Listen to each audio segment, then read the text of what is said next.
ಹಳೆ ದ್ವೇಷಕ್ಕೆ ಕಿರಣ್ ಭೀಕರ ಕೊಲೆ ಮಾಡಿರುವಂತಹ ಶಂಕೆ ಇದೀಗ ಪ್ರಾಥಮಿಕವಾಗಿ ಪೊಲೀಸರು ವ್ಯಕ್ತಪಡಿಸ್ತಾ ಇದ್ದಾರೆ.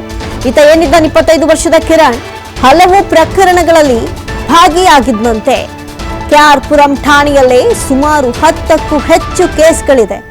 ಅದರಲ್ಲೂ ಕೂಡ ಕುಡಿದು ಗಲಾಟೆ ಮಾಡಿರುವಂತಹ ಪ್ರಕರಣಗಳೇ ಹೆಚ್ಚು. ಈತ ಕಿರಣ್ದು ಕುಡಿದು ಗಲಾಟೆ ಮಾಡಿಕೊಂಡಿರುವಂತಹ ಪ್ರಕರಣಗಳೇ ಹೆಚ್ಚಿವೆ. ಹಳೆ ದ್ವೇಷದಿಂದ ಕೊಲೆಯಾಗಿರುವಂತಹ ಅನುಮಾನ ವ್ಯಕ್ತವಾಗ್ತಾ ಇದೆ. ಸದ್ಯಕ್ಕೆ ಪೊಲೀಸರಿಂದ ಮನಸ್ಸೋ ಇಚ್ಛೆ ಮಾರಕಾಸ್ತ್ರಗಳಿಂದ ಕೊಚ್ಚಿ ಈತನನ್ನ ಭೀಕರವಾಗಿ ಕೊಲೆ ಮಾಡಲಾಗಿದೆ.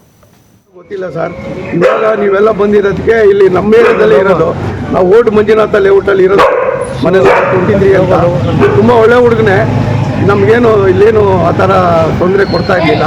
ಪಾಪ ಒಳ್ಳೆ ಅವ್ರಮ್ಮ ಸೊಪ್ಪು ಮಾರಿ ಜೀವನ ಮಾಡ್ಕೊಂಡು ಬಾಡಿಗೆ ಮನೆಗಿದ್ರು. ಇಲ್ಲಿ ತುಂಬ ವರ್ಷದಿಂದ ಇದ್ರು ಸರ್. ಇಲ್ಲೇ ನಮ್ಮ ಹೋಗಿತ್ತಲ್ಲ ಏನಾದ್ರು ಪಾಪ ಅಮ್ಮ ಸೊಪ್ಪು ಮಾಡ್ಕೊಂಡು ಮನೆ ಕೆಲಸ ಮಾಡ್ತಾ ಇದ್ಲು ಅಮ್ಮ. ಪಾಪ ಈ ಥರ ಆಗಿದೆ ಸರ್. ಗೊತ್ತಿಲ್ಲ ಏನಾಗಿದೆ ಅಂತ ಹೇಳಿ ಗೊತ್ತಿಲ್ಲ.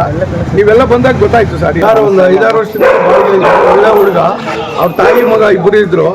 ಅವಮ್ಮ ಬಂದು ವಾರ ಸೆಂಟೆಗೆ ಸೊಪ್ಪು ಮಾಡ್ತಾರೆ. ಒಳ್ಳೆ ಹುಡುಗನು ಪಾಪ.